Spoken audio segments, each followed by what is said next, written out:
All right, got a nice coon here. Real nice and dark.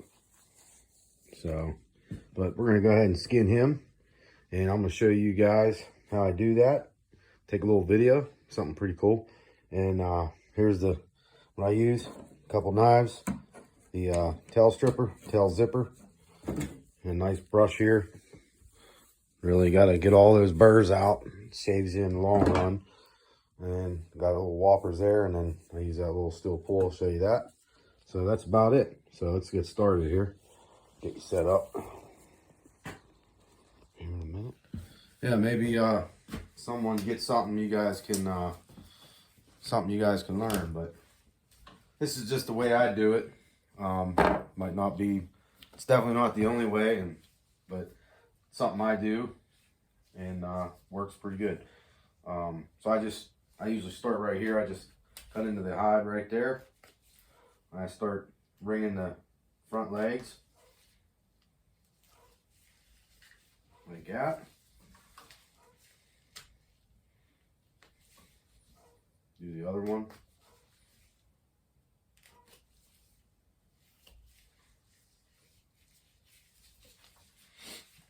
Bring this back one here.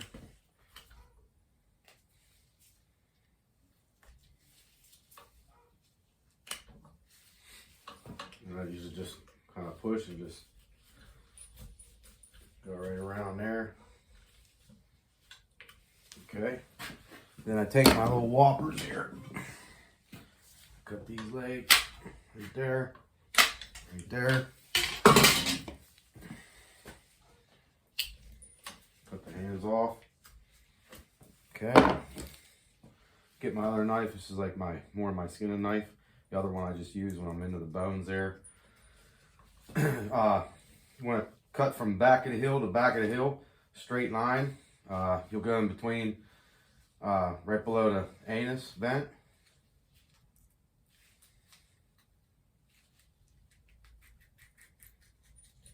Call that the money cut. And I usually just start taking this down a little bit at first.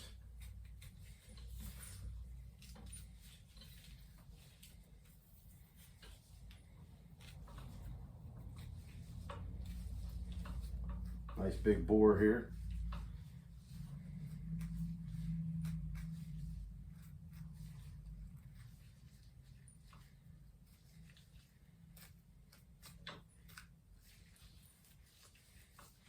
And what I do is I grab his tail.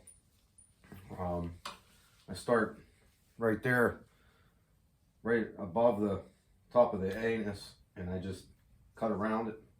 Do the same thing on the other side. Okay. And then I just kind of start this leg before I hang it up. That's kind of just how I do it. Like I said, there's no right or wrong way. It's just kind of how I do it. Some good fat on this guy here.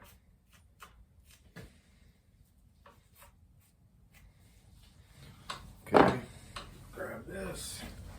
I like these little hangers here.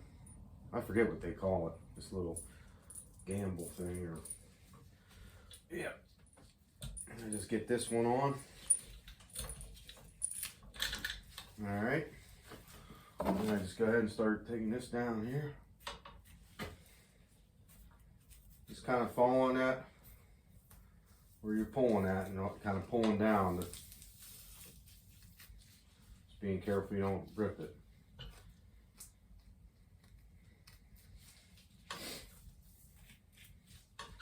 Got the pecker here.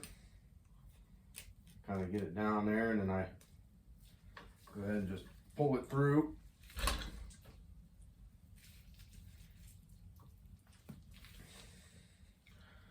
Got it right there. Got it right there.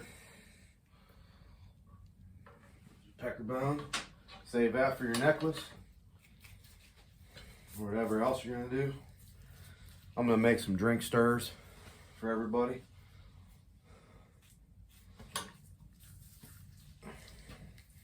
Now you're just gonna take it down there and to where the tail is, and then you can start on the tail. Like you pull down the tail there and just get right behind on the back of there, angling your knife from there. And then get your little steel pull here to get in between the back and the tail. Okay, like that. See, just pull down. It gives you a little bit more to work with. See that? Okay.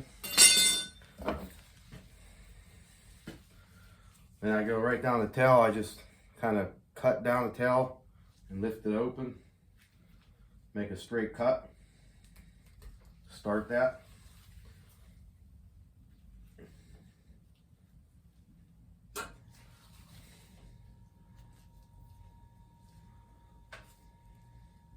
I remember when I first started doing this, foxes and everything, especially on the canines, because you don't catch a lot of those usually, and you don't want to mess them up. And the worst part is when you take all your time and trapping them, and then you skin them out, and then you go to do the tail and you pull the tail and you bobtail. That's like the worst feeling in the world.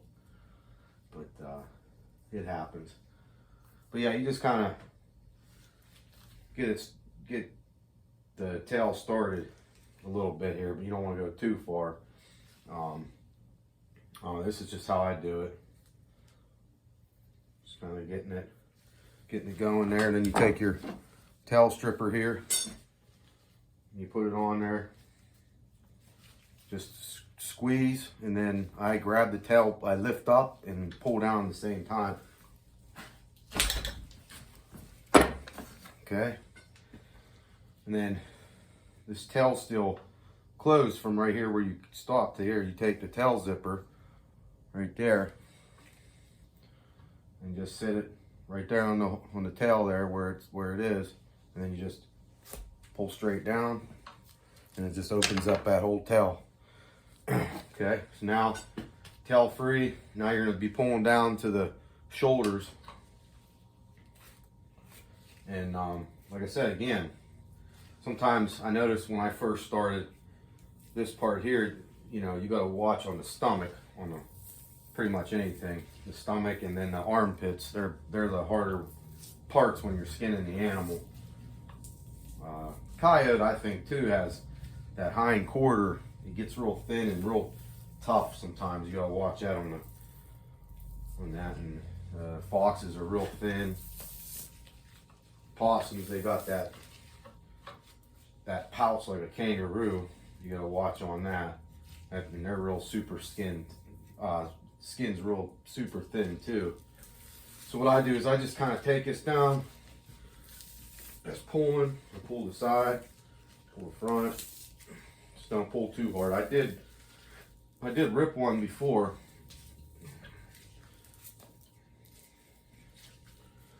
Just kind of pulling down to where the shoulders start. The arms, it's coming up right here. You can kind of see when you get down, you can feel them. They're right here. But what I do is I do all this by hand. There's machines and stuff, so I got this little crate and I just set it on the ground, and then at this point when I sit down I can work from here down. So can't see it. Let's see. There we go. Okay. All right. Now you're going to take, what I like to do on these coons is I take this back down as far as I can, and it almost starts to follow the shoulder. The arm, I mean, and the shoulder, yeah. See how here's the arm here. So you're going to follow that down. Okay, and you kind of see where these arms, this one's already pulling out, and this one here, so you can like pull this fat, like pinch it. See the arms now? See how they're like right here, and you just pull them up out like that. Pull this one out like that. I grab my little metal rod there. I put it right between the elbow and the hide there, and just pull down. Same thing on this one.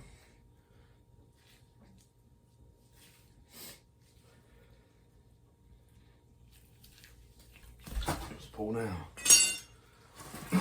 This is the where sometimes you end up with a lot of nicks, but you just got to be careful. What I found is lifting up on the arm and kind of cutting up a little bit, because that armpit, it's up in there, you know. A lot of people, they start to cut short, and then before they know it, they're like, oh, I'm in the, you know, they cut the hide. And but yeah, once you get it up in there, you can start seeing it pulling off. Then I hold both up and work this fat meat until the weight of this starts pulling it down, and then you can see where you need to cut. So right there, it starts to fall. Right there, you're pretty much free. And just like on anything, there's the two like big jugulars right there, and you really don't want to try to hit them. Sometimes you get into them, but if you can avoid from going too deep right there and getting them, it just saves a lot of the blood, especially on the coyotes. You hit one of them, they just start bleeding everywhere. But yeah, sometimes you hit them, sometimes you don't. You just, depends on how you dispatch too, how clean it's going to be. But yeah, now, so you got the arms out, no nicks onto the armpits, and then next thing you're going to be taking the back of the hide from the head on the skull down past the ears, and you'll see the ears kind of popping out, and you just cut right through them.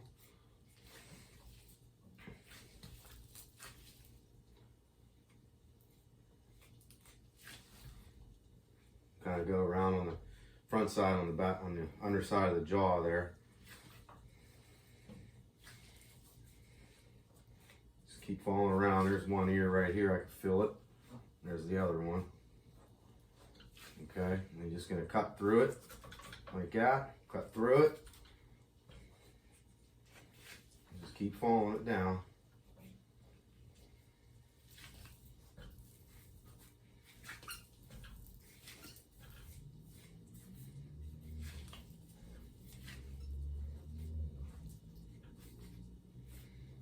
So you're past the ears, so the next thing you're going to be coming up on is going to be the eyeballs. And nice sharp knife is good too. I always make sure I get where the jowls are on the sides of the mouth, kind of before I do start getting into the eyes. Get those all set free.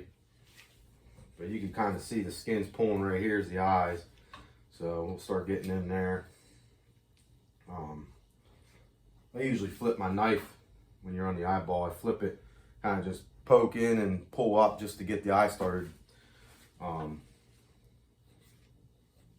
know, or you can just keep going like that, and then you can start to see it rip. Then just pop it right there. And same thing on the other one, right there. Okay, now what I like to do is I'll get my fingers in these ears so I have something to hold on to and pull down. And it's just how I get the eyeballs off without really cutting the lids off. And there, the eyes are done. So the next one you're going to be doing is you're going to follow the front down a little bit, flip it over here, and you know, start working on the sides of the bottom jaw and breaking it free. And what it does is you always get down to these last two bottom canines on these on the mouth here and the teeth. And what I do is I'll get my finger. Again, sometimes a real small one you can't, but you get your index finger and run it right through there. So now you can pull down, and sometimes you can just pull it the whole way free, right off the whole lip comes right off. But sometimes you just gotta, just a little bit, and then there, that lip's free. So now it's going there. So now all you gotta do is just take right here on the other canine, around the nose, to the other canine. Work it a little bit off the top of the nose there, and then just right down through the nose. And that's your coon here.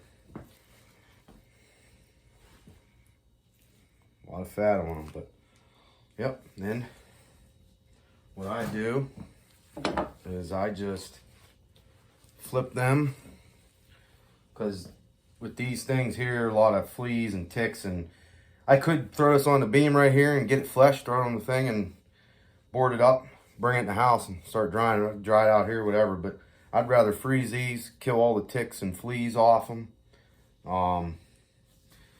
This one really, I haven't really seen any.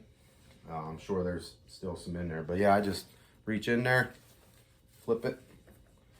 There you go. Nice dark coon right there. It's a good size. I don't know if you could see that. But yeah. So now I just roll him up. I usually lay him down, but yeah, I just roll him up like this.